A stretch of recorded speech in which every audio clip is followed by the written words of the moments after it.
The case study I chose to present to you today is effective room arrangement. The case study is of 7.5-year-old Marcus, who's a second grade student who's always intentionally being hyper and moving around. He taps his pencil. He is constantly sharpening his pencil. He gets up and walks around the classroom. He uses trash and makes baskets into the trash can while he's sitting in his chair. He's also constantly adjusting his seat. So, one thing that we need to do to prevent Marcus from always seeming to be off task is we need to minimize his distractions, minimize his access to getting up and walking around the classroom. We need to um, match the arrangements that is according to the lesson purpose. So, according to um, Erston, Emmer, and Wortham, 2003, it says that the high traffic areas, such as like a water fountain, trash cans, um, pencil sharpeners, anything like that, needs to be moved with around the classroom, or the students should not be situated within those areas. That way, it does not cause a distraction within the classroom or to other students while the teacher is teaching. Therefore, with such as Marcus, we need to move his seat.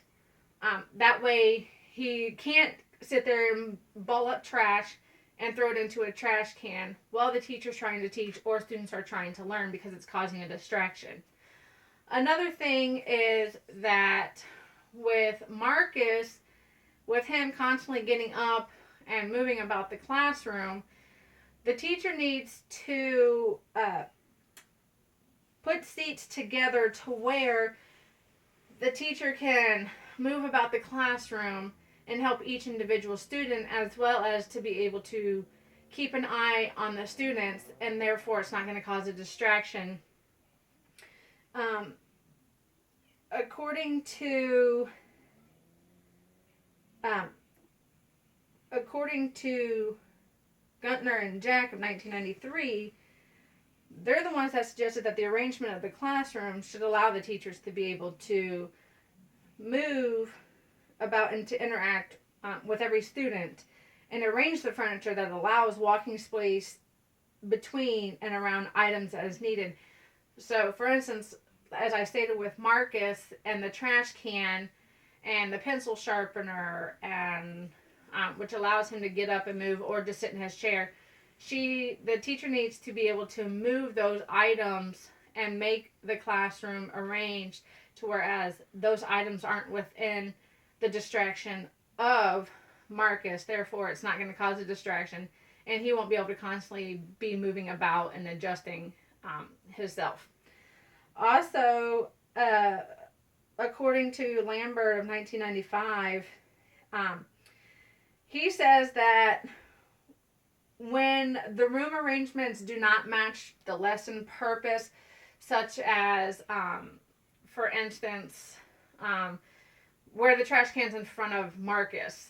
Well, that's a trash can's not matching a purpose for a lesson, because a trash can really should not be in front of a student's desk or near a student's desk. A trash can should be up by a door. A trash can should be by a teacher's desk. It should be nowhere within a student's range, because it's not effective of a lesson teaching. Therefore, a student has easy access to throw trash or just to distract the classroom period by getting up and putting trash into the trash can. Therefore, with Marcus, these are a few things that we need to do to be able to not have his distraction and for him not to be able to get up or move his seat or throw trash in the trash can and making baskets and tapping his pencil. Where he's tapping his pencil, maybe we need to have, I've seen online recently, I can't remember where it was, but they have little bands that are tied around the student's desk at the bottom, and the kids can sit there and tap their feet on these bands. So instead of him tapping his pencil, maybe he can have these bands to tap his feet. Therefore, these are just some of the things that we need to do with Marcus to help him not be as distracted, not to be as um, always being active. So, therefore, this case study, um, we need to really help Marcus and rearrange our classroom to fit the purpose of Marcus and to better uh, have him not be so active, and move our classroom around and minimize the distractions and maximize our access to other students as well as Marcus, and give him um, more attention and help him one on one. Thank you for listening.